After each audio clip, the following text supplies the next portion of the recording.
Hi, my name is Rebecca Skillen, and this is CC Cycle 1, Week 14. I had a lot of fun this week. So we started out with our affirmations and then jumped right into geography. This week's geography is ancient Africa, and we found ancient Ghana, which is kind of a round shaded area in your Black Masters maps. And there's really no designation as to what ancient Mali is on the Black Masters. But it kind of makes this U shape around ancient Ghana. And so we kind of just took our finger and kind of traced a big U, smiley face U, around ancient Ghana.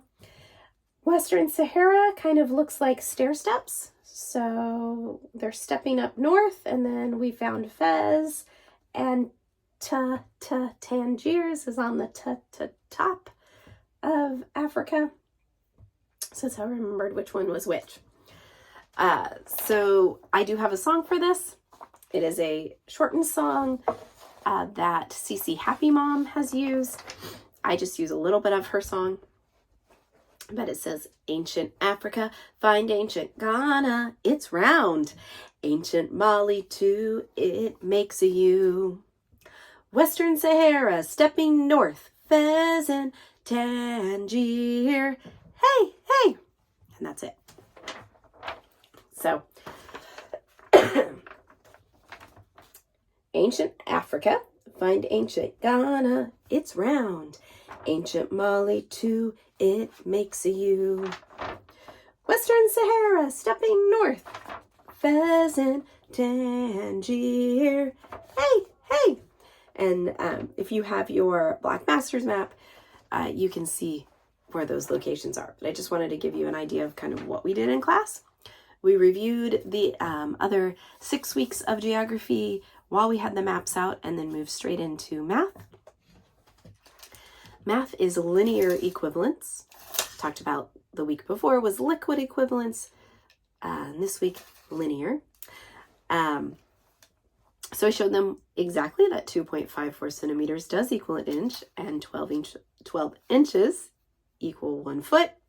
And then I said we're going to have to use our imagination for the rest.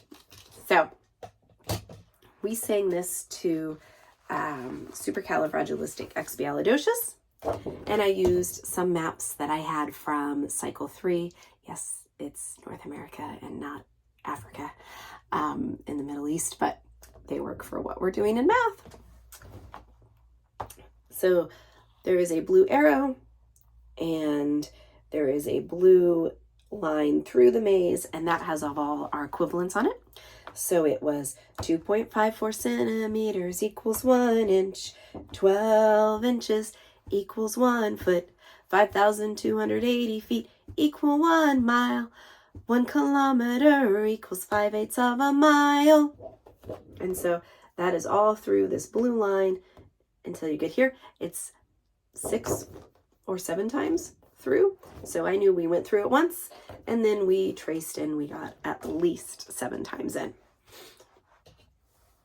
For Latin, they have down cases, down. We have a chant that goes something like this: nominative, subject, genitive, possessive, dative, indirect, object, accusative, direct, object,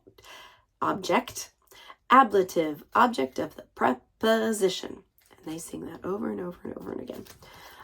So for fun, since we've pretty much got it down, I had flashcards. I did this last week. They loved it. I did it again this week. Laid them on the floor, mixed them all up, and then they put them nominative, subject, genitive, possessive, just like it is in the book. Had fun. Each kid got to do it 7 times. What are 3 kinds of rock? If any of the kids from my class came to home and were trying to do the 3 kinds of rock game and you were a little confused, let me explain. So what are 3 kinds of rock? 3 kinds of rock are sedimentary, metamorphic, and igneous, because sometimes igneous are sharp. Anyways, so we did sedimentary. So we did sedimentary, metamorphic, igneous. And we, got through what are 3 kinds of rocks. 3 kinds of rocks are sedimentary, metamorphic, igneous. And then we said, what are 3 kinds of rock? 3 kinds of rock are. And then everybody just did whatever they wanted, whether they did a metamorphic rock, an igneous rock, a sedimentary rock. And then we ran around the circle and, whatever they had, they said what kind of rock that was. And so after we did that once or twice, then we just did it one more time. What are 3 kinds of rock? 3 kinds of rock are sedimentary, metamorphic, igneous. And we called it good because we all got our rocks in. English is what is a helping verb? This is our new list that we're going to be memorizing. And the song that we're using goes a little something like this. A helping verb helps another verb assert action, being, or existence. A helping verb makes so much sense. And then we'll do the rest. For timeline, my kids are loving hide and seek, or at least that's what they tell me, so that's what I do. As if another tutor's watching this, I send my a link to, I know I've sent it or linked it in earlier videos of this cycle, with explanations of hand motions, another CC tutor mom who has done them before. And I send that out so that if they want to focus on motions at home, they can. I find in class they either love them or they hate them. And this class loves hide and seek. So that's what we've been doing. After we set the timeline a couple times, like 3 or 4 times, I sent them out to find the timeline as we're singing it. We needed to go through it like one more time after they came back and found everything. So I had them put them on their foreheads so that they couldn't see what they had. Walked around, put themselves in order. They loved it. For history, we laid out the agility ladder after reading it. And then they each got their own square. And then just through the song, making sure that they were singing it, that I could hear them singing it, they jumped into their square, in front of their square, back into their square, behind their square, however they wanted to move with the music. So that was our history. And that's everything. For science, we did spoon pen number 125 and sampler number 126. We had some good questions, some good conversation about scientists and minerals and different colors that minerals make when you do a scratch test. And then also the layers of the earth. And each kid we passed around the tile and the stainless steel spoon, and we all got to do the scratch test. It wiped right off, so other people got to try. I cut my spoons in half. Actually, I cut them in thirds just so I made sure I had enough, and also for a sample try for me. And they all got to do a sampler of the Play-Doh to see what their sample would look like of going through the earth. We talked about how this was a miniature version of what people do to find what the crust is made of if they want to go deeper. We reviewed, what are some parts of the geosphere, and they had a lot of fun with that. For art, we did Ghiberti. I think that I could pronounce it correctly last Tuesday. So we really focused on reliefs with Ghiberti. These were 2 that I made at home prior to class, just kind of playing around with the black tempera paint.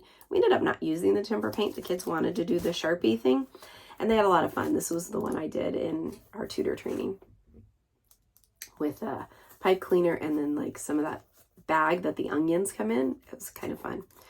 But I did bring my glue gun, and a couple of the kids wanted me to trace what they designed with the glue gun, and that worked out really well.